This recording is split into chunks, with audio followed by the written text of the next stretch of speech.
Raj TV நேயர்களுக்கு வணக்கம். நான் உங்கள் சவிதா கிருஷ்ணராஜ். இன்றைக்கி ஒரு சுவையான அரிசி ரொட்டி நம்ம பார்க்க போகிறோம்.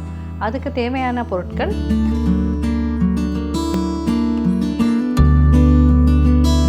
சாதம், வெங்காயம், பச்சை மிளகாய், ஜீரகம், மிளகு, கொத்தமல்லி, அரிசி மாவு, உப்பு தேவையான அளவு, எண்ணெய். இப்போ நம்ம எப்படி செய்யறதுன்னு பார்க்கலாம். அதுக்கு முதல்ல ஜாரில் வெங்காயம் பீஸாக கட் பண்ணிக்கோங்க. கட் பண்ணிவிட்டு போட்டிங்கன்னா மிக்ஸி ஜாரில் கிரைண்ட் ஆகிடும்.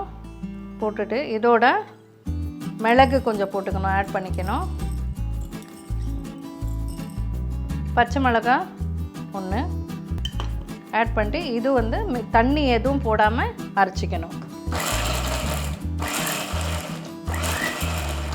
ஸோ இந்த மாதிரி அரைக்குறையாக பேஸ்ட் ஆகிடும். ஸோ இந்த அளவுக்கு வந்தாலே போதும். இதை இப்போது நான் ஒரு பவுலில் எடுத்துக்கிறேன். இப்போ அடுத்தது சாப்பாடு.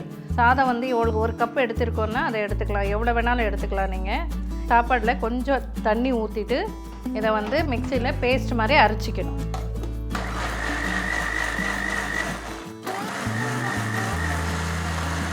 சாதம் மிச்சமானால் வேஸ்ட் ஆகும். இல்லை உங்களுக்கு தண்ணி ஊற்றி வைப்பீங்க, சில பேர் அதுவும் சாப்பிட மாட்டாங்க. வீட்டில் நைட்டில் டிஃபன் தான் வேணும்னுவாங்க. ஸோ அந்த மாதிரி டைமில் நீங்கள் இந்த மாதிரி பண்ணிக்கலாம். ஸோ இந்த மாதிரி பேஸ்ட் மாதிரி நல்லா சாப்பாடுன்னு தெரியவே கூடாது. இந்த மாதிரி பேஸ்ட் மாதிரி அரைச்சிக்கணும். சாப்பாடு நிறையா இருந்தாலும் டேஸ்ட் நல்லாயிருக்கும், சாஃப்டாக இருக்கும். இந்த ரோட்டி நீங்கள் சாப்பிட்றதுக்கு அரிசி ரோட்டி டைரெக்டாக நம்ம அரிசி மாவில் பண்ணுறதோட இது ரொம்ப டேஸ்ட்டாக இருக்கும். இதோட ஜீரகம் கொஞ்சம் போட்டுக்கலாம், கொத்தமல்லி போடுறேன்.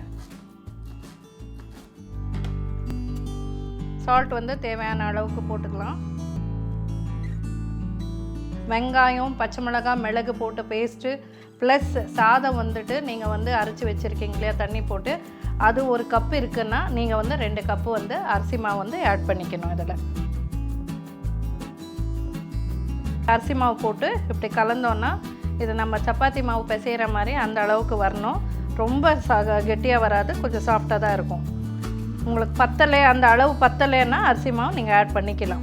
வெங்காயம் தனியாக கூட நீங்கள் கட் பண்ணி கூட நீங்கள் போட்டுக்கலாம். ஆனால் பேஸ்ட் பண்ணி போட்டிங்கன்னா அது ஒரு டேஸ்ட்டாக இருக்கும், அதில் மிக்ஸ் ஆகிடும், உங்களுக்கு டேஸ்ட்டாக இருக்கும். அதில் வெறும் அரிசி மாவில் பண்ணோன்னா கொஞ்சம் டைட்னஸ் கொடுக்கும். இது இப்போ கொஞ்சம் பத்தலை, நான் கொஞ்சம் ஆட் பண்ணிக்கிறேன்.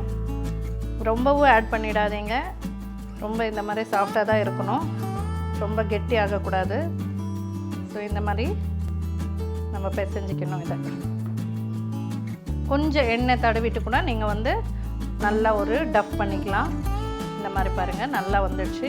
இப்போ இதை நீங்கள் தட்டி நீங்கள் இதில் தரட்டிட்டு நீங்கள் போடணும்னு தேவை கிடையாது.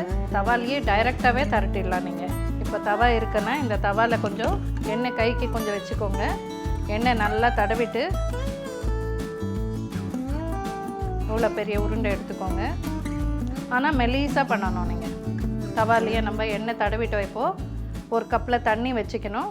நீங்கள் தட்டும்போது உங்களுக்கு ஒரு இது கம்ஃபர்ட் வேணும் இல்லையா, அதனால் கொஞ்சம் தண்ணி வச்சுட்டிங்கன்னா நல்லா இதை தட்டிடலாம். இப்படி ஈவனாக கையிலையே நீங்கள் இப்படி தட்டிகிட்டே போயிடலாம். எவ்வளோ மெலிசாக வேணும்னாலும் தட்டலாம். நீங்கள் இதை எதுக்கு இப்படி பண்ண சொல்கிறேன்னா, இது ஈவனாக வரும். நம்மளுக்கு எவ்வளோ மெலிசாக வேணும்னாலும் நம்ம தரட்டிக்கலாம் பார்த்து.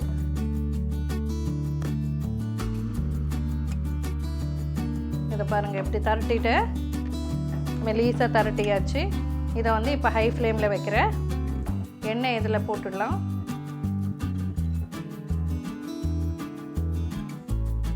ஹை ஃப்ளேமில் வச்சோன்னா அது கொஞ்சம் ஹீட் அப்புறம் தான் அது ஸ்டார்ட் ஆகும் குக் ஆகிறதுக்கு.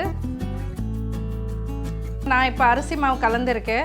சிறுதானிய மாவெல்லாம் இருக்குது, திணை மாவு, சமை, அதெல்லாமே இருக்குது. அதெல்லாம் இப்போ மாவாக வந்திருக்கு இல்லையா, அந்த மாவு கூட நீங்கள் அரிசி மாவோடு கொஞ்சம் கலந்துக்கலாம். அரிசி மாவு போடுங்க, அதோடு இதை கொஞ்சம் கலந்துக்கலாம். குக் ஆகிறதுக்கு ஸ்டார்ட் ஆகிடுச்சு. இதை பார்த்தீங்களா, இப்போ திருப்பிடுறோம். இப்போ திருப்பிட்டு இன்னும் கொஞ்சம் எண்ணெய் கூட வேணும்னா போட்டுக்கோங்க. ஆனால் இது கொஞ்சம் எண்ணெய் போடணும். நிறைய பேர் சாதம் மிச்சாச்சுன்னா அப்படியே தூக்கி போடுறாங்க. போடாதீங்க. இது வந்து ஒன்றும் தண்ணி போட்டு நீங்கள் காலையில் சாப்பிட்றதா இருந்தால் கூட உங்களுக்கு உடம்புக்கு நல்லது. அப்படி இல்லைன்னா இந்த மாதிரி டிஷ்ஷஸ் நீங்கள் பண்ணிக்கலாம். நீங்கள் கோதுமை மாவு கலக்கலாம், சிறுதானிய மாவு கலக்கலாம், எது வேணாலும் கணக்கு. ஏன்னா இந்த வெங்காயம், இந்த பச்சை மிளகாய், கொத்தமல்லி, இன்னும் என்னென்ன கீரைகள் கூட நீங்கள் ஆட் பண்ணிக்கலாம். நான் இப்போ கொத்தமல்லி வெங்காயம் மட்டும்தான் ஆட் பண்ணிடுறேன். ஆனால் மிக்ஸ் பண்ணி நீங்கள் வெங்காயத்தை வந்து பேஸ்ட் பண்ணி போட்டிங்கன்னா அதுதான் டேஸ்ட்டே உங்களுக்கு. அந்த ரொட்டியில் வந்து அதுதான் டேஸ்ட் கொடுக்கும். வெறும் கட் பண்ணி போடுறதோட இந்த மாதிரி பேஸ்ட் பண்ணி போடணும்.